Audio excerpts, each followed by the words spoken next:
Hello, on est samedi matin et tadam je viens de recevoir donc ma nouvelle Billy qu'il faut que je monte. Vraiment, il y a encore tout à faire. Le livreur me l'a juste posé au milieu de mon salon. Et donc du coup je vais essayer de monter tout ça toute seule et puis de vous montrer le résultat une fois terminé. Je suis assez contente, même si clairement j'avais mis 11h-14h dans le créneau et il s'est pointé à 10h15, mais ça j'étais réveillée donc voilà.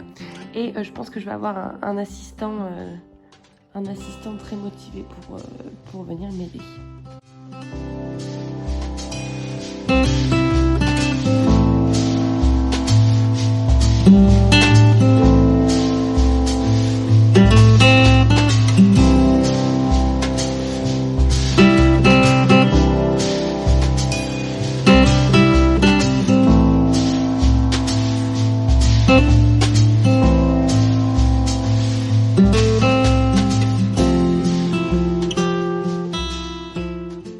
Hello, on est mercredi et je vous prends pour débuter une nouvelle semaine de vlog. Je vais commencer cette semaine de vlog donc avec une tisane. On est, comme je vous le disais, donc mercredi et pour les personnes qui ne le sauraient pas, j'en ai parlé sur Instagram. J'ai donc pas fait de vlog précédent. J'avais pourtant un petit peu tourné, mais en fait dimanche j'ai commencé à être très malade. Et lundi, le verdict est tombé. J'avais donc le Covid, j'étais positive, je le suis toujours. Donc je suis en isolement cette semaine, voilà. Étant donné que j'étais vraiment pas bien, et d'ailleurs c'est toujours pas la grande forme, je suis donc en arrêt. J'avais la possibilité de télétravailler, mais j'avoue que je me sentais vraiment pas en forme, donc j'ai préféré vraiment m'arrêter et voilà, prendre le temps de me reposer. J'essaye de vous parler, donc j'ai la voix qui tire un petit peu, je suis un peu essoufflée, mais je pense que ça va quand même un peu mieux que mardi et hier, donc voilà, je vais prendre le temps de vous parler. J'ai plein de choses à vous dire et surtout du coup j'ai un colis à ouvrir qui donc est là depuis quelques jours et que je n'ai pas ouvert puisque donc j'attendais de l'ouvrir avec vous et du coup on va faire ça tout de suite. Du coup, j'ai reçu un colis de la marque Ava et May, donc c'est une marque dont je vous parle régulièrement maintenant, qui fait des bougies, des parfums d'ambiance, des diffuseurs, des vaporisateurs, qui fait pas mal de petites choses qui sentent extrêmement bon et dont je suis ravie jusqu'ici. Donc la marque m'a proposé de m'envoyer encore une fois des produits et je voulais qu'on ouvre ça ensemble. Donc, tadata, voici le colis. J'ai reçu donc 2 bougies qui font partie d'un set. Je regarde du coup à gauche puisque j'ai les éléments. Donc le set c'est Dream Cities et donc ce sont 2 bougies. La première c'est South Africa, donc le Cap, et l'autre c'est Rio de Janeiro. Donc la première. Et franchement, un argument, donc j'ai le Covid mais j'ai pas de perte de goût et d'odorat, je suis juste malade comme une grosse grippe et donc je sens quand même, j'ai le nez un peu bouché, mais je sens quand même les parfums et je peux vous dire que ça sent hyper bon, franchement. Donc celle-ci c'est Cape Town, elle est donc verte et ah j'avoue, ah ça sent tellement bon. J'ai même pas envie de la faire brûler. Donc elle fait 40 heures de combustion comme celle que je vous ai présentée jusqu'ici. J'ai presque l'impression même que ça fait plus parce que je vous montrerai tout à l'heure. Mais les bougies que j'ai déjà, je les allume franchement tous les jours. Tous les jours où je suis en télétravail. Là depuis dimanche, c'est tous les jours non-stop. Et franchement, je dirais 3 à 4 heures. Parfois, elles restent allumées. Alors j'aère, etc. bien sûr. Mais je trouve qu'elles descendent très peu. Donc trop contente. Et donc l'autre bougie c'est Rio de Janeiro. Et donc celle-ci, je pense qu'elle est jaune. Vraiment j'adore leur packaging. Et donc oui c'est ça. J'ai tout fait tomber. Celle-ci c'est donc Rio de Janeiro. Elles sont là. Oh elles sont hyper bon. C'est quoi les notes? C'est cardamome, lilas, mandarine. Et ah j'ai l'impression qu'il y a un petit truc de vanille dedans. Mais je trouve que Ça sent incroyablement bon. Voilà, donc j'ai fait tomber le couvercle, bien sûr, mais c'est pas grave, c'est un couvercle en bois. Donc les deux bougies appartiennent au set Dream Cities dont je vous parlais. Elles sont aussi vendues à l'unité, si jamais l'une vous intéresse. Et avec ça, j'ai reçu, et là je suis trop heureuse, un maxi diffuseur, qui est donc le maxi diffuseur Mykonos. J'avais déjà reçu le diffuseur violet, je ne sais plus ce que c'était comme ville. C'était donc un diffuseur taille normale, c'était pas un maxi diffuseur. Il a une durée de 6 semaines, je crois. De mon côté, il a parfaitement duré 6 semaines. Mais du coup, j'étais un peu frustrée parce que voilà, il était terminé et j'envisageais même d'en acheter un. Et finalement, voilà, ce colis est arrivé vraiment au bon moment. Et donc, ce set-là, regardez la taille par rapport à ma tête, il est vraiment très gros. C'est donc un maxi diffuseur, il fait 200 ml et j'enlève les bâtons.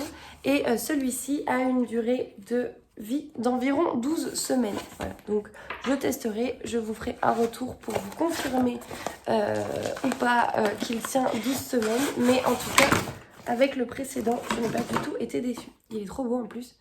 Donc il est comme ça. Je vais essayer de l'ouvrir doucement, sans en mettre partout. Oh, il sent hyper bon, c'est hyper floral. Ah, ça sent vraiment très bon. Donc, pas très compliqué. Vous prenez, vous l'ouvrez, vous mettez, je vais pas vous faire un tuto, il n'y a même pas besoin de visser. Et ensuite, vous avez vos bâtonnets ici et que vous mettez à l'intérieur.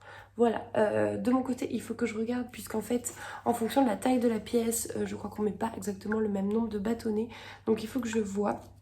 Je sais pas encore si je vais le mettre dans mon salon ou dans ma salle de bain. Franchement, le coloris correspond plutôt bien à ma salle de bain. Donc voilà, il va falloir que je regarde un peu tout ça, mais je suis trop contente et franchement, je suis toujours aussi ravie de cette marque. On a Gus qui est en train de sentir le diffuseur du coup. Je crois que le parfum l'intrigue un petit peu.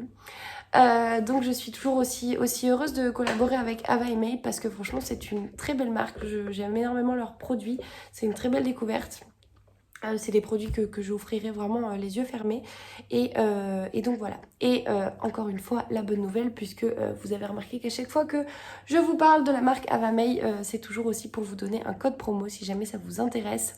Avec le code Café Trail. Je vérifie simplement que c'est le bon code. Oui, c'est ça.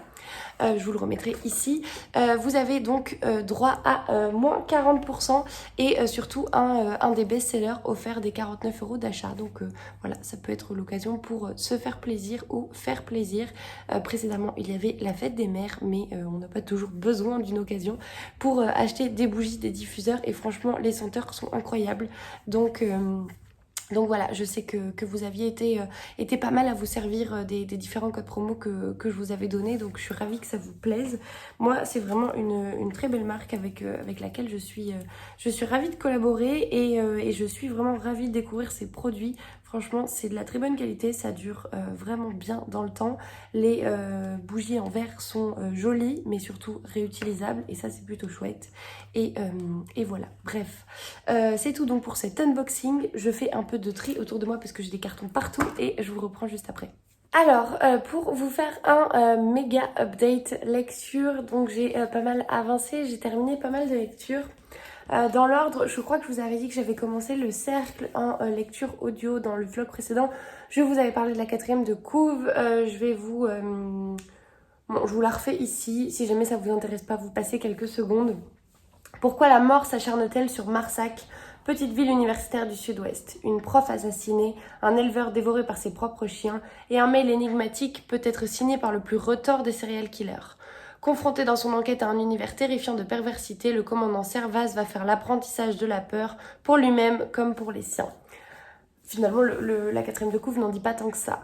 Si ce n'est que donc nous arrivons sur une nouvelle enquête. Nous sommes toujours dans le sud-ouest, à Marsac, qui est une ville qui est très difficile de situer, si ce n'est justement dans le sud-ouest de manière assez large.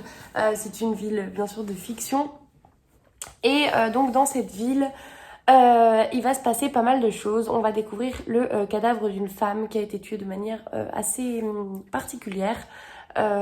Et donc Servaz va être un petit peu missionné pour enquêter sur cette mort très suspecte et on va se rendre compte qu'il y a un possible lien avec avec ce qui s'est passé dans le tome précédent, à savoir Glacé. Voilà, j'en dis difficilement plus, au risque de vous spoiler et puis même ça risque de ne pas être intéressant parce que vous n'allez pas comprendre de quoi je parle. Tout ce que je peux vous dire, c'est que ce deuxième tome est génial, il se dévore, je l'ai aimé autant, voire presque même encore plus que Glacé. C'est une saga vraiment que je comprends pas comment j'ai fait pour ne pas lire cette saga avant. Vraiment, les enquêtes de Servaz, c'est franchement, c'est top. Le commandant Servaz en lui-même est assez attachant, bien que j'ai trouvé son comportement un peu limite sur ce tome-là. Mais ça n'enlève rien au fait que j'aime beaucoup ce personnage. Mais voilà, franchement, une très belle découverte et à tel point que nous avons décidé d'enchaîner vraiment immédiatement après avec Camille, donc avec qui je fais ces lectures communes sur N'éteins pas la lumière, qui est donc le 3e tome et la suite du cercle. Voilà, je vous parle pas de la 4e de couve non plus sur celui-ci. Tout ce que je peux vous dire, c'est que on est donc pareil dans une petite ville du sud-ouest et bah non, on est à Toulouse, on n'est pas du tout dans une petite ville du sud-ouest. Bref, et nous suivons donc Christine qui anime une émission à la radio et qui va à peu près vers Noël recevoir un message dans sa boîte aux lettres d'une personne qui menace de se suicider et qui en gros demande à Christine d'intervenir. Sauf que voilà, elle ne prend pas ça au sérieux et le lendemain, il va y avoir quelqu'un qui va appeler pendant son émission de radio en direct et qui va un petit peu régler ses comptes et lui dire est-ce que tu n'as rien à te reprocher, en l'occurrence d'avoir laissé une mort avoir lieu, etc., etc. Voilà en gros la 4e de couve, voilà le pitch. Je n'en suis qu'au début, mais globalement c'est ce qu'on sait, je ne vous spoil rien et on comprend qu'il va y avoir derrière une enquête et qu'on va retrouver Servaz, mais je n'en suis pas encore là. Vraiment, j'adore Minnie, j'adore sa plume et j'aime beaucoup. Il y a beaucoup de suspense, mais c'est toujours des romans très détaillés où il y a beaucoup de personnages, où il y a beaucoup de pistes, de fausses pistes, de vraies pistes. On ne sait pas vraiment et j'aime beaucoup ça. Je trouve que c'est quelque chose qui change aussi de ce que j'ai l'habitude de lire, même si ça reste bien sûr des polars somme toute classiques. Hein, c'est une enquête de police, mais voilà, je trouve qu'ils ont leur petite particularité et j'aime beaucoup. Donc ça c'est pour lecture terminée, nouvelle lecture audio. Parallèlement, hier j'ai lu donc un roman que j'avais reçu il y a peu de temps en service presse, qui était donc La Petite Chef qui rêvait de prix littéraire aux éditions d'Avalan de Béatrice Hammer. Et je dois dire que cette lecture ça a été une déception. J'ai pas... Je crois vraiment que je suis passée à côté. Franchement, c'est un roman qui se lit vite. Je vous redis un petit peu la 4e de couve. Elle a 25 ans et tout pour être heureuse. Après des études brillantes, elle a intégré la direction marketing d'un grand groupe international et vient d'emménager dans le studio de ses rêves. Pour que son bonheur soit parfait, il lui reste 2 choses à accomplir, trouver l'amour et se mettre à écrire. Il a 50 ans, c'est un écrivain confirmé. Pour son nouvel opus, mi-tendre, mi-ironique, il souhaite rester anonyme. Et si l'une était le personnage inventé par l'autre. Et donc en fait je n'ai pas trouvé de lien avec la 4e de couve, en tout cas très peu. C'est un roman qui se lit très vite. Pardon, j'ai l'œil qui me gratte. C'est un roman qui se lit très vite, qui est très visuel. L'écriture est assez simple, entre guillemets. C'est des phrases assez courtes, on va droit au but. Mais pour moi, il m'a manqué quelque chose en fait. J'ai trouvé ça très rapide. En fait, on a l'impression que l'histoire coule sans rebondissement, que même quand il y a des rebondissements, des difficultés, finalement c'est réglé en 3 lignes. J'ai trouvé ça un peu trop rapide et je n'ai pas du tout compris la fin qui m'a laissé un peu sans voix. Je comprends pas trop l'intérêt d'avoir fait cette fin.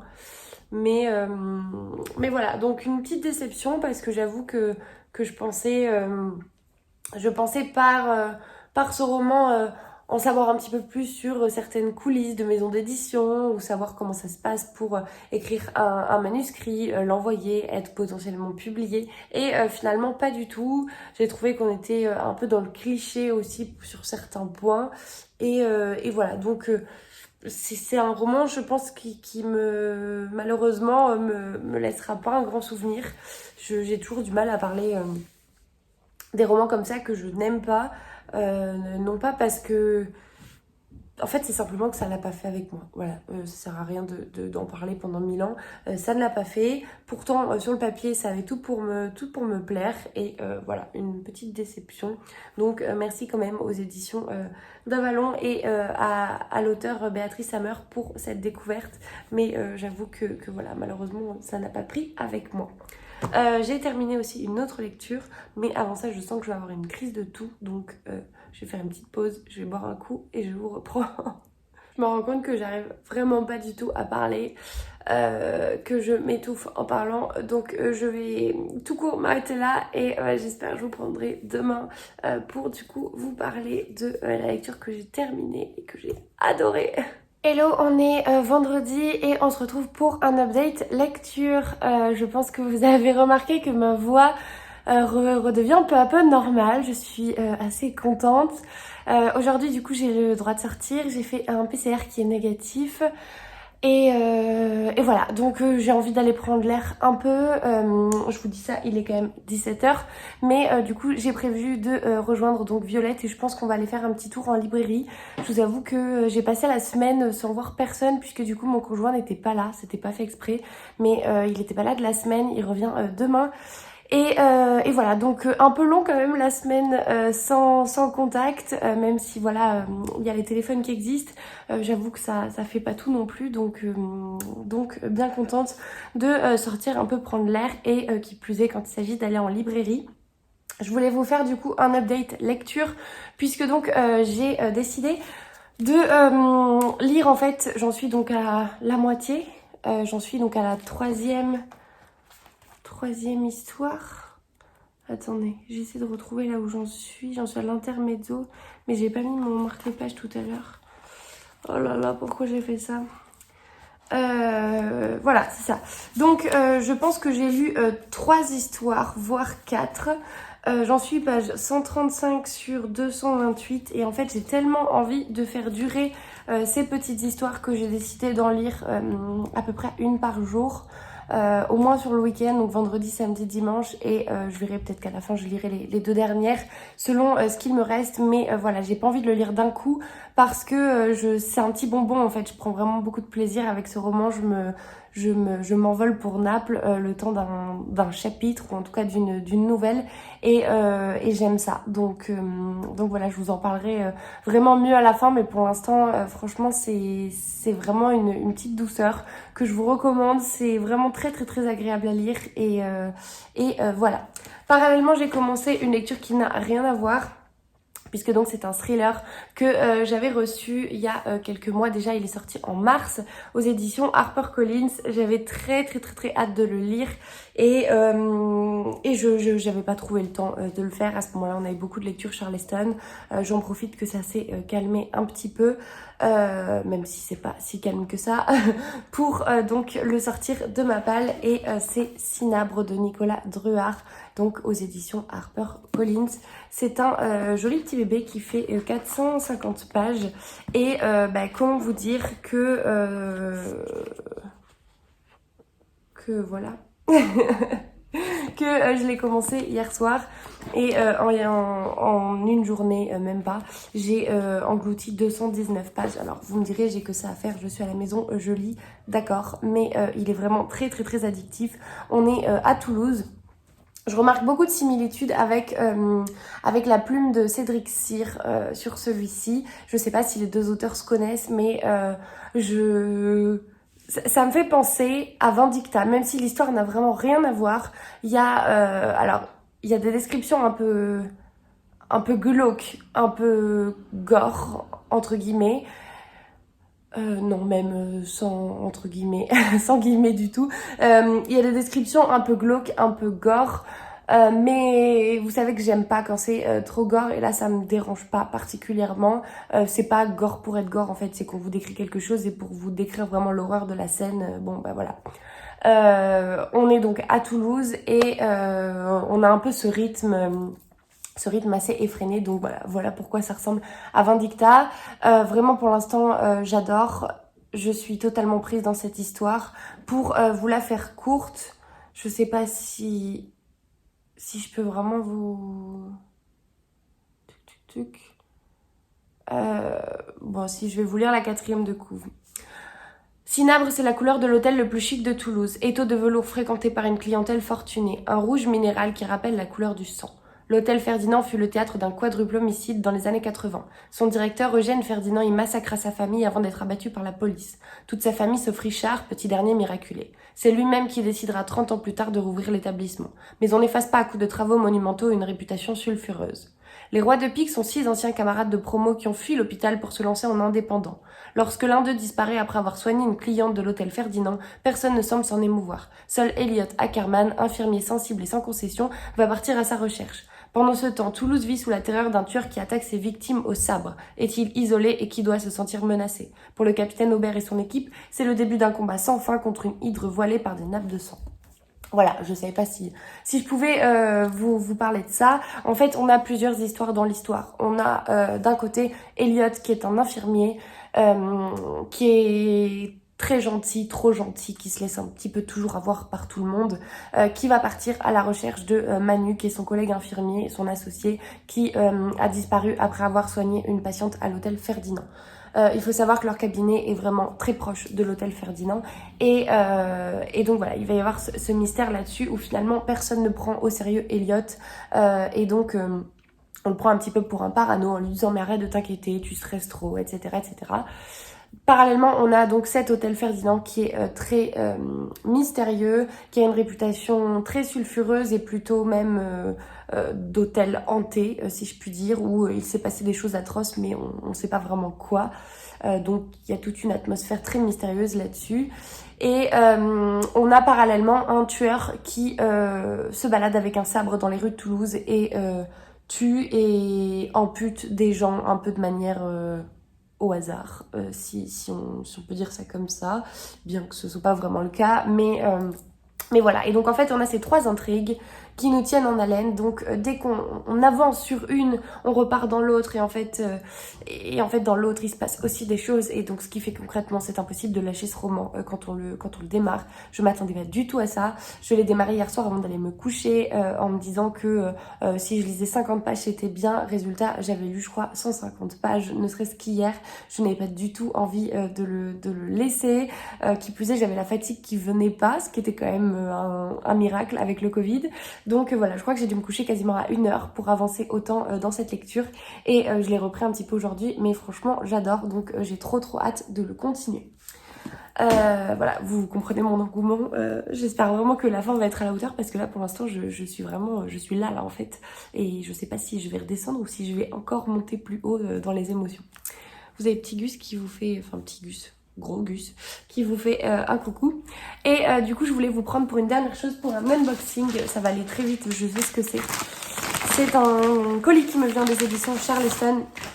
Et j'ai reçu Tempête sur la Villa Ozetov, qui n'est autre que le 5e tome de la saga Villa Ozetov. Donc le premier c'est la Villa Ozetov, le second c'est Les filles de la Villa Ozetov, le 3e c'est L'héritage de la Villa Ozetov, le 4e c'est Retour à la Villa Ozetov et le 5e c'est Tempête sur la Villa Ozetov. Voilà.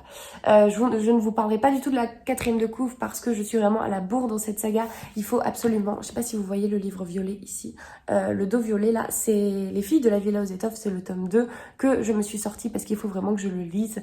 Je suis à la bourre dans cette saga, c'est une saga que j'adore, en tout cas j'avais adoré la Villa Ozetov et il faut que je me remette dedans, qui plus est avec l'arrivée de ce 5e volume. Donc voilà, je me suis sortie le tome 2 pour essayer d'y penser et essayer de me le caler prochainement dans un planning. Et voilà, parce que comme d'habitude, c'est un gros bébé. Par contre, cette couverture est trop belle.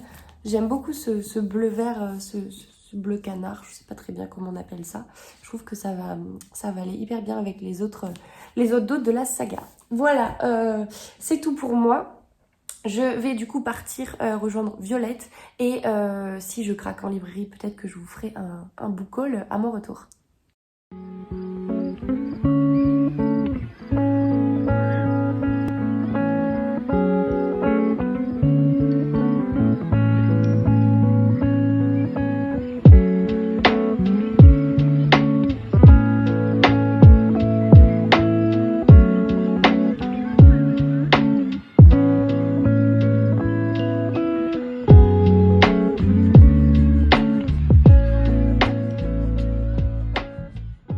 Hello, on est samedi et du coup je vous prends pour un update lecture et également pour vous présenter les différents livres que j'ai reçus / achetés du coup par rapport à ce que je vous disais hier.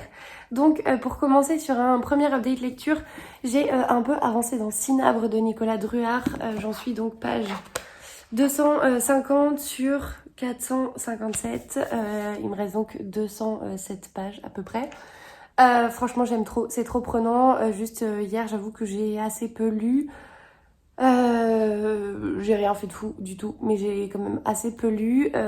J'ai dû lire je pense 40 pages et je me suis éteinte. Je me suis réveillée ce matin avec mon livre dans le lit. Donc voilà, clairement l'objectif c'est de le terminer avant la fin de ce week-end et je sais pas si ça va être possible, mais franchement il est trop prenant, j'en dirai pas beaucoup plus, vraiment j'aime énormément, c'est une super découverte et voilà, je vous en reparlerai vraiment quand j'aurai connaissance du dénouement. Je voulais également vous parler donc de mes achats puisque hier comme je vous le disais j'ai un peu craqué. C'était des achats maîtrisés puisqu'en fait les 3 étaient sur ma wishlist. Il y avait 2 achats neufs, un achat d'occasion. Le premier achat neuf, vous vous en doutez, c'est La Fortune, donc le tome 5 de Blackwater. Il faut encore que je lise le tome 3 et 4 avant de lire celui-ci, mais je sais que ça se dévore et j'ai envie de les acheter au fur et à mesure. Je sais qu'il y a beaucoup également de ruptures dans certaines librairies, donc j'avoue que c'était le dernier, j'en ai profité et voilà, je trouve que vraiment cette couve est incroyable. En plus on le voit là vraiment avec la ring light. J'aime trop ce travail éditorial et hâte de continuer cette saga en fait. L'autre achat neuf, pareil là aussi c'est un achat, c'est une saga. C'est le dernier tome des 7 sœurs paru donc en poche et la sœur disparue, c'est le tome 7. C'est donc la 7e sœur. J'avais hâte de le lire depuis sa sortie, même si je n'en suis pas encore là. J'en suis donc au tome 5, il faut que je démarre le tome 5. J'ai lu les 4 premiers, mais j'avais envie d'avoir la totalité de cette saga dans ma palle et dans ma collection, dans ma bibliothèque. Donc voici le tome 7. Je vous parle pas du coup de la 4e de couve parce que c'est une saga et que... qui plus est, même s'il n'y a pas de spoil sur les 4e de couve, généralement les 4e de couve se ressemblent un peu toutes au niveau des tomes. Je sais juste que c'est l'histoire d'Astérope. Non, pas du tout. Astérope, c'est Star. C'est l'histoire de Mérope, je crois. Il n'y a pas son nom. Tout va bien. Bref, c'est donc la dernière sœur. J'ai pas envie de vous dire de bêtises. Et donc je le lirai après avoir lu les 3 précédents, le tome 5, 6, les 2 précédents. 5, 6 et celui-ci, le 7e. J'aime trop cette couve et j'aime trop le fait que le dos soit jaune. Ça va faire un beau dégradé de couleurs dans la bibliothèque. Mon dernier achat, vous le savez en ce moment, je suis dans ma folie Migné. Donc j'avais lu Glacé il y a quelques temps de ça, en lecture commune avec Camille du compte Two Cats Reading Books, je crois que Two Cats Read Books ou Reading Books, je sais plus. Bref, donc Camille qui est bordelaise elle aussi, on avait lu Glacé ensemble et donc là on continue avec Le Cercle et on a tellement aimé Le Cercle qu'on a... enchaîne directement sur N'éteins pas la lumière, qui est donc le tome 3 des aventures des enquêtes de Martin Servaz. Et là, ça y est, j'ai pris donc le tome 4 qui est Nuit. J'avais tous les autres, j'avais Sœur, le tome 5, je crois, dans ma palle. Je sais plus si c'est Sœur et Nuit. J'ai plus exactement l'ordre. N'éteins pas la lumière, le cercle. Je sais pas si c'est écrit. Oui, je crois que c'est le... Si je vous dis pas de bêtises, je crois que c'est le 4. Mais à vérifier. Et donc voilà, donc je l'ai rajouté à ma palle, acheté d'occasion du coup, et il est en super état, donc trop contente. Je vous lis du coup la 4e de couve, même si selon moi il faut les lire dans l'ordre. Nuit de tempête en mer du Nord. Secoué par des vents violents, l'hélicoptère dépose Kirsten Nygaard sur une plateforme pétrolière. L'inspectrice norvégienne enquête sur le meurtre d'une technicienne de la base offshore. Un homme manque à l'appel. En fouillant sa cabine, Kirsten découvre une série de photos. Quelques jours plus tard, elle est dans le bureau de Martin Servaz. L'absent s'appelle Julian Hirtman, le tueur retors et insaisissable que le policier poursuit depuis des années. Étrangement, sur plusieurs clichés, Martin Servaz apparaît. Kirsten lui tend alors une autre photo, celle d'un enfant. Au dos, juste un prénom, Gustave. Pour Kirsten et Martin, c'est le début d'un voyage terrifiant avec, au bout de la nuit, le plus redoutable des ennemis. Et donc, on le sait, dès la lecture de Glacé, Julian Hirtman, c'est le méchant, on va dire, que l'on retrouve dans les enquêtes de Servaz. C'est un petit peu cet assassin dont on est à la recherche et qu'on ne trouve pas, et qui est quand même assez récurrent sur les différents tomes de cette saga. Donc hâte de voir ce que va nous dévoiler celui-ci. Mais avant ça, il faut que je termine. N'éteins pas la lumière. Enfin, du coup, une réception. Donc, c'est un colis que j'ai reçu dans un état déplorable puisqu'il était déjà éventré. Je sais donc déjà ce que c'est. Il s'agit de deux lectures Charleston, deux romans que donc nous avons été amenés à lire en tant que lectrice Charleston. Un roman que j'ai abandonné et un autre que j'ai fait le choix de ne pas lire. Le premier, c'est Le Royaume du Condor de Jeanne-Marie Sauvage-Avy. Alors, je n'aime pas trop cette couverture, mais au-delà de ça, en fait, ce roman traite du cancer. Et moi, c'est une thématique qui me rebute tout particulièrement en littérature. C'est quelque chose qui me touche trop particulièrement, pour que j'ai envie de lire des livres, même des romans qui touchent cette thématique. Et donc voilà, j'avais fait le choix de ne pas lire celui-ci. Je vous lis quand même la 4e de couve. Lorsqu'elle apprend qu'elle est atteinte d'un cancer de la gorge, Mirella Abrial, chanteuse à succès, voit son monde basculer. Si elle ne peut plus chanter, que va-t-elle faire? Elle refuse de finir sa vie à 30 ans sur un lit d'hôpital. Alors pour fuir la maladie et le regard de ses proches, elle décide de partir loin. Inspirée par une photographie accrochée au mur de la salle d'attente de l'hôpital, elle s'envole pour El Pueblo en Bolivie, au cœur de la cordillère des Andes. Dans ce petit village isolé du monde et de la civilisation qu'elle connaît, Mirella découvre une autre manière de vivre, dans le respect de la nature et de ses cycles. Et peu à peu, elle se laisse bercer par le son des flûtes et des tambours qui rythment la vie de la communauté. Face à un nouveau regard sur la maladie et sur la mort, loin de ses croyances occidentales, arrivera-t-elle à affronter son destin? Voilà.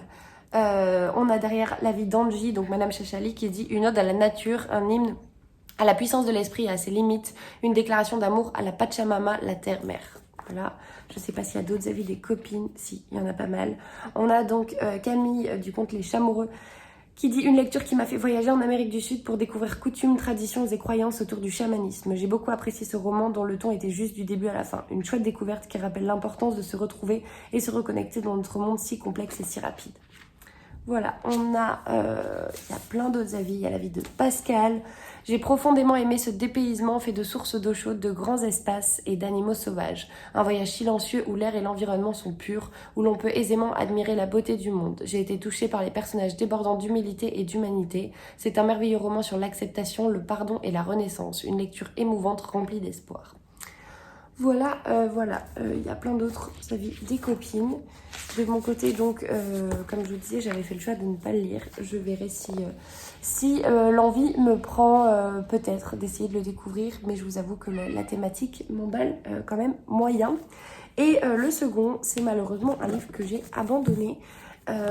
C'est un gros bébé et c'est un livre qui s'appelle La cuisinière de Castamar de Fernando G. Muniez. Et donc c'est un roman qui a été adapté en série sur Netflix notamment, que vous pouvez retrouver sur Netflix. Nous sommes à Madrid en 1720. Donc si vous connaissez mes goûts, vous savez que déjà l'époque, c'est pas nécessairement l'époque que je lis le plus et que j'affectionne le plus.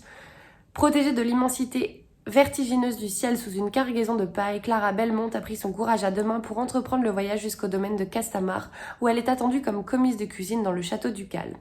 La jeune orpheline madrilène espère y trouver un refuge après la mort de son père et la ruine de sa famille. À son arrivée, elle découvre la demeure en effervescence. Don Diego, le taciturne et mystérieux duc qui s'était enterré dans sa propriété à la suite de son veuvage, a décidé de reprendre sa place dans la société aristocratique. Tous les grands d'Espagne sont attendus pour les festivités données en l'honneur de Doña Alba, la maîtresse de maison décédée 9 ans plus tôt. Du majordome aux femmes de chambre, chacun s'active pour faire de cette fête un événement spectaculaire. Mais quand Clara attire l'attention de Don Diego, elle vient bouleverser la routine bien rodée de la maisonnée. Entre intrigues de cour et sentiments naissants, cette rencontre pourrait changer des destins qui semblaient tout tracés. Porté par une intrigue au rythme endiablé, un grand roman d'amour et d'aventure qui nous plonge dans les châteaux de l'aristocratie espagnole du XVIIIe siècle. Voilà. Moi, j'ai pas accroché avec ce roman, mais je pense parce que c'était la période qui me correspondait pas, la période historique, le côté, euh, convenance en Espagne, que ce soit le lieu, que ce soit la période, que ce soit les quelques longueurs aussi. J'avoue que j'ai eu beaucoup de mal à accrocher, même si généralement j'aime beaucoup cette atmosphère de domestiques, d'aristocrates qui partagent une même maison et dont on suit un petit peu les péripéties. J'avoue que sur celui-ci, ça ne l'a pas fait, donc j'essaierai peut-être là aussi de me replonger dans cette lecture et peut-être que sur une autre période, c'est un roman qui saura m'attirer. Mais je vous avoue qu'au moment où on a dû le lire, ça correspondait pas. Donc voilà, j'avais lu, je crois, 200 pages, 180 pages et j'avais fait une pause. Une pause qui du coup ne s'est pas continuée. Enfin, je n'ai pas repris ma lecture. Et donc en tout, il fait 678 pages. Donc c'est quand même un gros bébé. J'ai abandonné donc à 400 pages à 500 pages de la fin. Et donc peut-être que je serai agréablement surprise. Dedans, est-ce qu'il y a des avis? Alors, vous avez l'avis de Julie, donc. Alors, on a Caroline de Caco Bookin. Cette histoire m'a beaucoup plu. Un saut dans le passé avec des petits complots entre l'aristocratie et les domestiques. Un roman qui nous embarque avec plaisir dans un pays et une époque différente des nôtres. Julie qui dit, donc de Julie, je lis. Ce que j'ai préféré avec ce roman, c'est qu'il donne fin. Vous allez également entrevoir au fil des pages toutes les émotions par lesquelles passe l'être humain. L'amour, l'envie, le désir, la haine, le mépris. Je le recommande donc si vous souhaitez lire un roman qui mélange orgueil et préjugés, vie de manoir en Espagne et bon petit plat. Voilà, on a pas d'autres avis, si peut-être ici. Vous avez Laura de Laura's Readings qui dit: ce livre éveille nos papilles gustatives avec des descriptions qui feront saliver n'importe quel lecteur. Si vous aimez les romans historiques, l'Espagne, les complots et les récits qui confrontent noblesse et gens du peuple, foncez. Magda, donc du compte Triple L de Mac, dit: je me suis attachée aux nombreux personnages et j'ai adoré suivre leur histoire. Ce livre m'a fait penser à Downton Abbey, mais en Espagne en 1720, avec des trahisons, des vengeances et des duels. Voilà, je sais pas si ça vous donne envie, mais je pense qu'il a du potentiel si la thématique vous plaît. Et donc, je remercie Charleston pour ces 2 envois que je vais garder précieusement dans l'espoir peut-être de les lire ou de les relire un jour. Et voilà. De mon côté, donc, c'est tout pour aujourd'hui et je vous reprendrai du coup demain pour clôturer cette semaine de vlog. Et je suis en train de capter que je ne vous ai toujours pas montré le résultat de ma nouvelle bibliothèque. Voilà donc ce que ça donne. En fait, ici, là, ces 2 bibliothèques, c'est celle que j'avais avant. Donc, comme ça. Et donc, j'ai rajouté celle-ci en plus. Et voilà ce que ça donne. J'essaie de m'éloigner un petit peu. Voilà les 3 bibliothèques ensemble. Je suis trop contente du résultat, même si elles sont déjà bientôt pleines, on va dire ça comme ça. Mais voilà, donc si jamais ça vous intéresse, n'hésitez pas à me dire en commentaire si un bookshelf tour, un tour vraiment plus détaillé de ces bibliothèques vous intéresserait. Auquel cas j'essaierai de vous faire ça, parce que c'est vrai que c'est rangé un peu bizarrement. J'ai ma palle d'un côté, des livres lus mélangés. Enfin, c'est vrai que je sais pas si le rangement perdurera de cette manière-là. Mais voilà, si ça vous intéresse, dites-le moi et j'essaierai peut-être de vous faire une vidéo. Je suis vraiment trop contente du résultat et surtout de ce dégradé de Charleston là. Je trouve que ça rend très bien. Et voilà.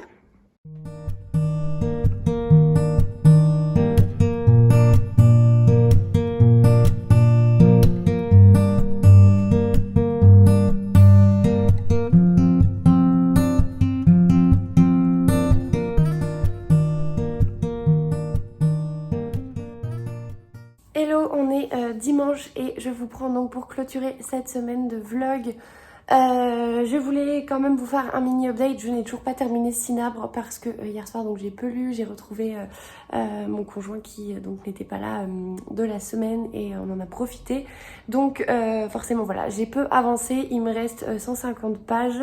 Je vais, je pense, terminer le montage de ce vlog pour qu'il sorte le plus rapidement possible et repartir dans ma lecture. Mais franchement, pour l'instant, j'aime vraiment beaucoup. Il y a toujours autant de suspense.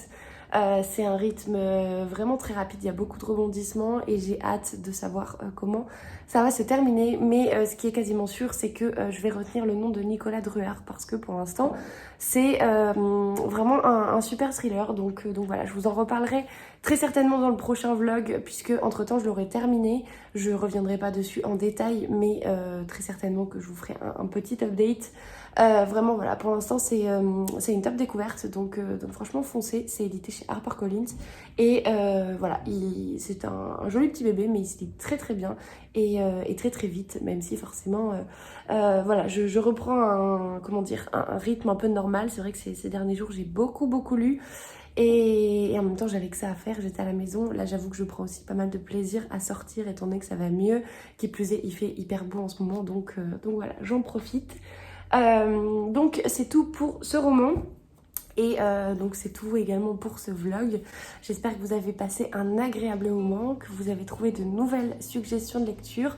Comme toujours, je vous mets donc dans la description de cette vidéo, je vous mets toutes les infos, je vous mets la liste des livres dont je vous ai parlé, je vous mets également les différents codes promo, que ce soit pour Avamay, que ce soit également même pour accéder à un mois offert, je crois, sur Audible. Voilà, tout est toujours à retrouver dans la description de ces vidéos. Et de mon côté, je vous souhaite de belles lectures, de belles découvertes et je vous dis à la prochaine.